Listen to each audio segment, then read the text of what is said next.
Hello viewers, আসসালামু আলাইকুম। আশা করছি আপনারা অনেক বেশি ভালো আছেন। আজকে আপনাদের সাথে একটা মজাদার রেসিপি শেয়ার করব, যেটা নাস্তা হিসেবে খেতে ভীষণ ভালো লাগে এবং খুবই স্বাস্থ্যসম্মত। আজ আমি দেখাচ্ছি চিকেন মোমো। হ্যাঁ, এটা ছোট বড় সবারই অনেক বেশি পছন্দের খাবার।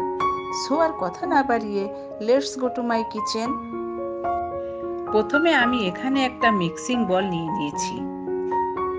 এবার আমি এর ভিতর মেজারমেন্ট কাপের 2 কাপ ময়দা নিয়ে নিলাম।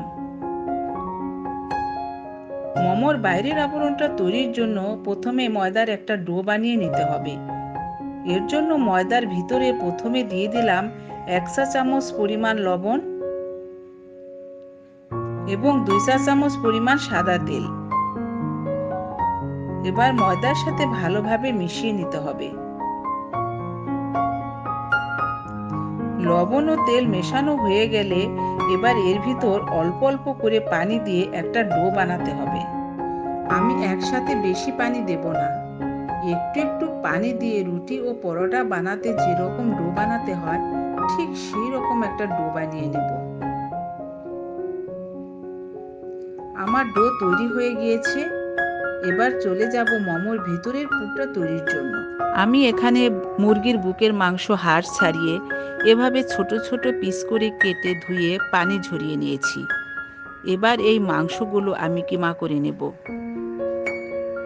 মাংস কিমা করে নেওয়ার পর 1 কাপের মতো হয়েছে।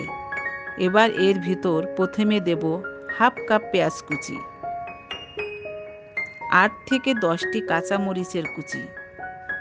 মোমোর ভিতরের পুরটা আমি একটু ঝাল ঝাল করে বানাবো, এর জন্য কাঁচামরিচ একটু বেশি দিয়েছি।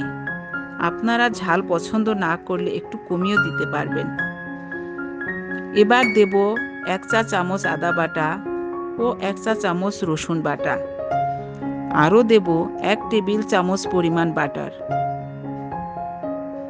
ও 1 চা চামচ বিট লবণ। এই সব কিছু দিয়ে ভালোভাবে মাখিয়ে নিতে হবে। মোমোর ভিতরের পুরে এভাবে বাটার দিয়ে মোমো বানালে মোমো খেতে ভীষণ ভালো লাগে। এবার এর ভিতর দেব পরিমাণ মতো লবণ। আমি যেহেতু আগে এর ভিতর বিট লবণ দিয়েছি, তাই লবণটা একটু বুঝে শুনে দিতে হবে। এবার লবণ দিয়ে ভালোভাবে মাখিয়ে নিতে হবে। একদম শেষের দিকে দেব কুচি করে রাখা কিছু ধনিয়া পাতা। ধনিয়া পাতা দিয়ে আবারও ভালো করে মাখিয়ে নেব। মোমোর ভিতরের পুরটা পুরোপুরি রেডি হয়ে গিয়েছে। এবার একটা প্লেট দিয়ে ঢেকে রাখব। 30 মিনিট পর দেখুন খামিরটা পুরোপুরি রেডি হয়ে গিয়েছে। এবার চলে যাব মোমোর বাইরের আবরণটা তৈরি করতে। এখান থেকে অর্ধেকটা খামির আমি নিয়ে নিচ্ছি। তারপর একটা সমান জায়গায় কিছু শুকনা ময়দা ছিটিয়ে নেব। এবার খামিরটা এর উপর রেখে লম্বা মোটা একটা দড়ির মতো করে পাকিয়ে নিতে হবে। এবার একটা নাইফ দিয়ে ছোট ছোট পিস করে কেটে নেব। একটা রুটির জন্য আপনি যতটুকু খামির সাধারণত নেন ততটুকু করে কেটে নিতে হবে। সবগুলো কাটা হয়ে গেলে একটা বাটিতে উঠিয়ে ঢাকনা দিয়ে ঢেকে রাখব।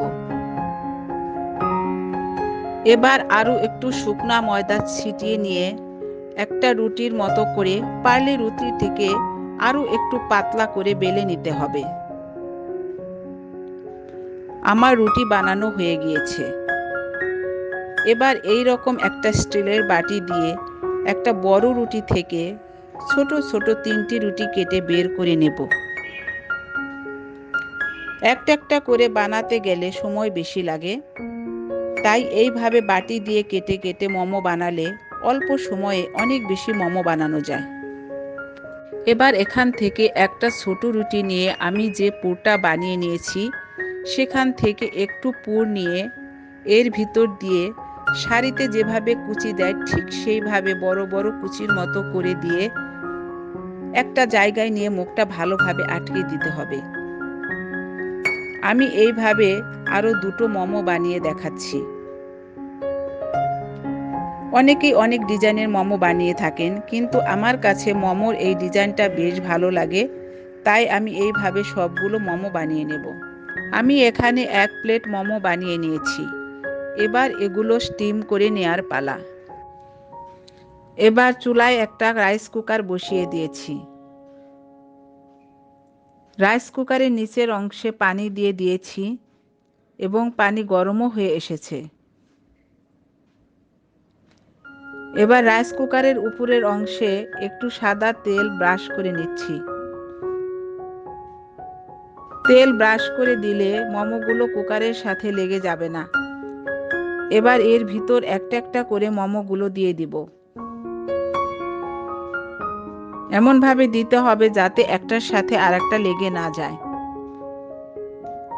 এবার সবগুলো মোমো দেওয়া হয়ে গেলে ঢাকনা দিয়ে ঢেকে দেব 10 মিনিটের জন্য। এই সময়ের ভিতরে মোমোগুলো সিদ্ধ হয়ে যাবে। এবার জালটা থাকবে মিডিয়ামে। 10 মিনিট পর ঢাকনা খুলে দিচ্ছি। দেখুন কি সুন্দর চিকেন মোমো তৈরি হয়ে গিয়েছে। এবার একটা একটা করে সবগুলো মোমো উঠিয়ে নেব। গরম গরম মোমো পরিবেশন করতে হবে মোমো সস আর চিকেন স্যুপের সাথে। রেসিপিটা ভালো লাগলে অবশ্যই একটি লাইক করবেন এবং কমেন্ট করে জানাবেন রেসিপিটা আপনাদের কেমন লাগলো।